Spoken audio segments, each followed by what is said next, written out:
ये तो जिए कैसे हाय बिन आपके, लगता नहीं दिल कहीं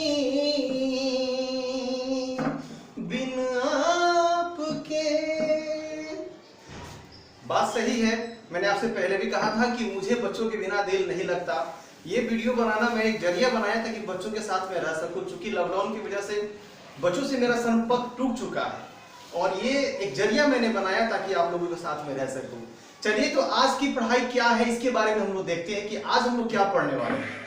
आज हम लोग बहुत इंपॉर्टेंट चीज भाज्य संख्या और अभाज्य संख्या, ये दो के बारे में आज हम पूरी जानकारी हासिल करेंगे, जो कि हमारे लिए बहुत जरूरी हो जाता है। आपसे मैंने पहले भी कहा था कि परिमेय संख्या का जो भी बात होता है ना, परिमेय संख्या का परिवार लंबा है, अपरिमेय संख्या के नहीं। तो परिमेय संख्या के बारे में जो बातें मैंने कल आपको पढ़ाया कि परिमेय संख्या का जो प्रकार है आपका, जैसे कि सम संख्या, विषम संख्या, प्राकृतिक संख्या, पूर्णांक संख्या, और उसके बाद में मैंने आपको परिमेय संख्या, ये आपको मैंने बताया था कि नेचुरल नंबर, ये भी आपको मैंने कल पढ़ाया था।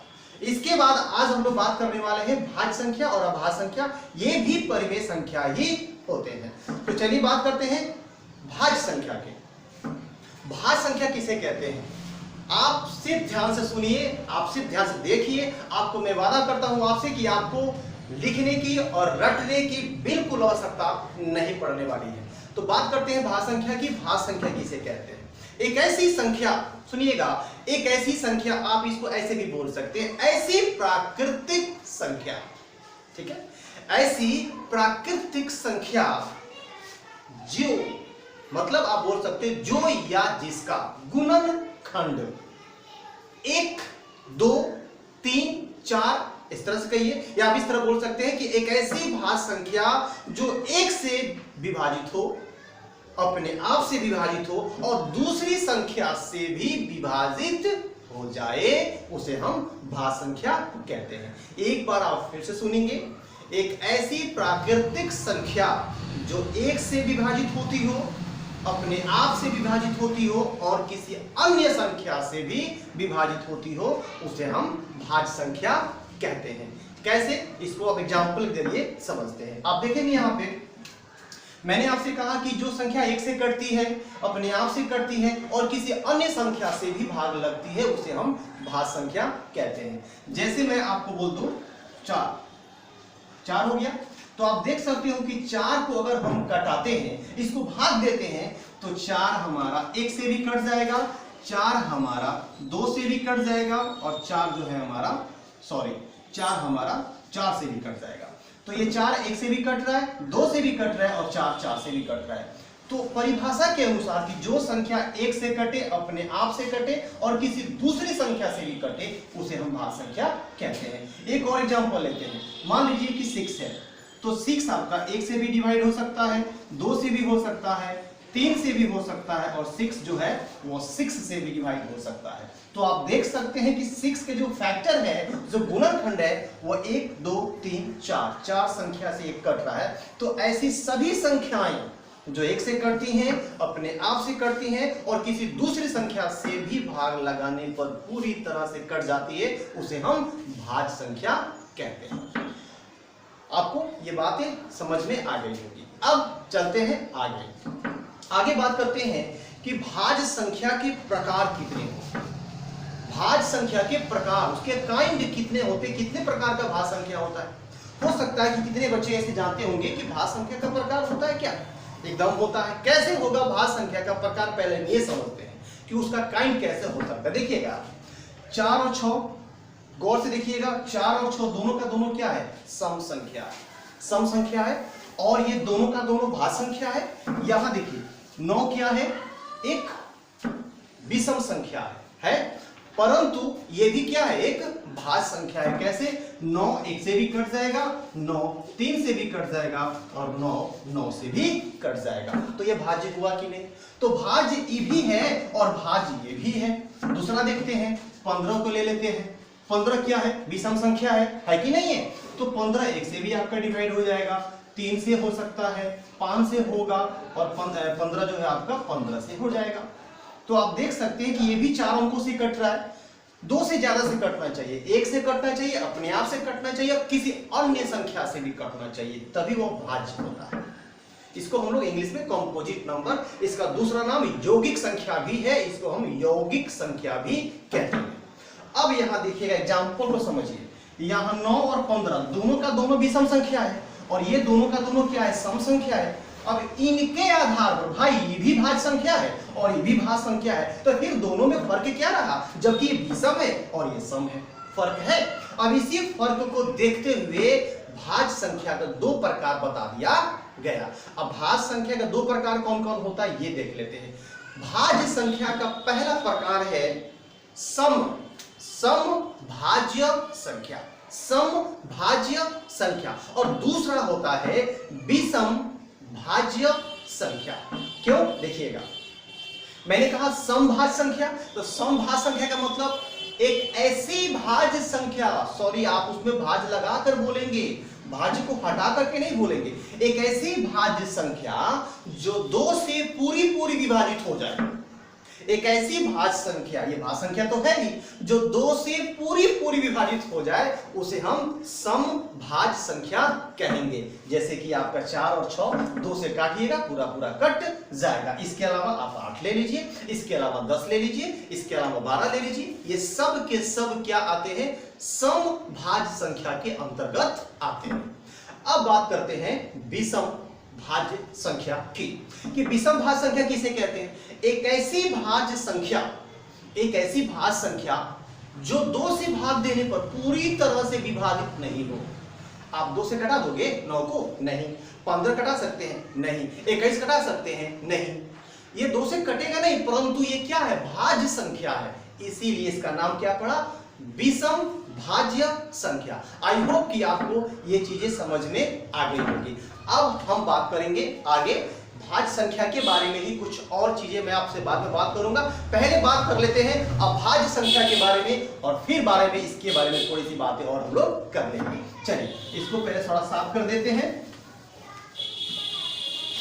इस तरह से कोई भी एग्जाम्पल आप लेकर के बना सकते हैं, किसी को दिखा सकते हैं, समझा सकते हैं और समझ सकते हैं। अब बात करते हैं अभाज्य संख्या की, प्राइम नंबर, ठीक है ना, प्राइम नंबर, अभाज्य संख्या। जो भाज्य नहीं हो अभाज्य हो गया, जो भाज्य नहीं हो अभाज्य हो गया, वो भाज्य था और ये क्या है, अभाज्य है। तो अभाज्य संख्या किसे कहते हैं भाई, इसको देखेंगे हम। एक ऐसी संख्या, या आप ये भी बोल सकते हो एक ऐसा प्राकृतिक संख्या जो सिर्फ एक और अपने आप से ही विभाजित हो। एक ऐसी प्राकृतिक संख्या जो सिर्फ एक से विभाजित हो या फिर वो अपने आप से, स्वयं से विभाजित हो, खुद से, उसे कहते हैं हम अभाज्य संख्या। अब देखिएगा, जैसे अभाज्य संख्या की बात करें तो 2 को ले लीजिए, 2 सिर्फ 1 से डिवाइड होगा और 2 आपका सिर्फ 2 से कटेगा। तो आप देख सकते हो परिभाषा के अनुसार कि वैसी संख्या जो सिर्फ 1 से भाग लगे और अपने आप से, यानी 2 है तो 2 से कटेगा। दूसरा एग्जांपल लेते हैं 5, ये 1 से कटेगा और 5 से कटेगा। इसके अलावा किसी संख्या से इसको आप नहीं काट सकते हो। तो एक ऐसी संख्या जो 1 से भाग लग जाए, कट जाए, और जो अपने आप से भाग लग जाए, उसे हम कहते हैं क्या, अभाज्य संख्या। अब आपके मन में ये क्वेश्चन आ रहा होगा कि सर अभाज्य संख्या, जैसे आपने बताया कि सर भाज्य संख्या का मतलब 2 प्रकार होते हैं, क्या सर अभाज्य संख्या के भी प्रकार होते हैं? बिल्कुल नहीं, अभाज्य संख्या के प्रकार नहीं होते। क्यों नहीं होते, इसका भी कारण मैं आपको बताता हूं। देखिएगा ध्यान से, एक 2 को छोड़कर कोई भी अभाज्य संख्या आप ले लीजिए। आप 5 के बाद 7 ले लीजिए, 7 के बाद आप क्या ले लेंगे, 11 ले लेंगे, 11 के बाद आप 13 ले लीजिए। ये सभी के सभी क्या है, अभाज्य संख्या है। ये सभी के सभी संख्या या तो 1 से कटेगा या फिर अपने आप से कटेगा। लेकिन इन सभी संख्याओं में आप देख सकते हो कि 2 सम संख्या है, सिर्फ 2। इसके अलावा कोई भी अभाज्य संख्या सम नहीं होता है। सिर्फ 2 ही एक सम अभाज्य संख्या है, बाकी कोई नहीं है, सब विषम अभाज्य है। तो इसीलिए इसका प्रकार नहीं बनाया जाता है। परंतु कोई आपसे पूछेगा कि एक ऐसी अभाज्य संख्या बताइए, सुनिएगा ध्यान से, एक ऐसी अभाज्य संख्या बताइए जो सम हो, तो आपका जवाब होगा 2, क्योंकि 2 एक अभाज्य संख्या है और ये क्या है, सम है। ठीक है, उसके बाद सभी के सभी संख्याएं क्या होती है, अभाज्य होती है। आई होप कि आप लोगों को ये वीडियो समझ में पूरी तरह से आ गया होगा। अब इसके बारे में थोड़ी सी और कुछ बातें हैं, एग्जांपल्स हम लोग देखते हैं। अब बात आती है कि सर एक क्या है, एक भाज्य है या अभाज्य। तो एक के बारे में जहां तक सवाल है, एक को ना तो भाज्य संख्या कहते हैं और ना ही अभाज्य कहते हैं। क्यों भाई, सुनिएगा ध्यान से। एक सिर्फ एक से कटेगा, तो अभाज्य संख्या का परिभाषा कहता है कि जो स्वयं से कटे और खुद से कटे। ये तो स्वयं से ही कट रहा है ना, इसका तो 2 गुणनखंड हो नहीं रहा है, तो एक अभाज्य नहीं हुआ। और बात करते हैं भाज्य की, तो जब यह भाज्य नहीं हो सकता है तो भाज्य हो सकता है, नहीं हो सकता।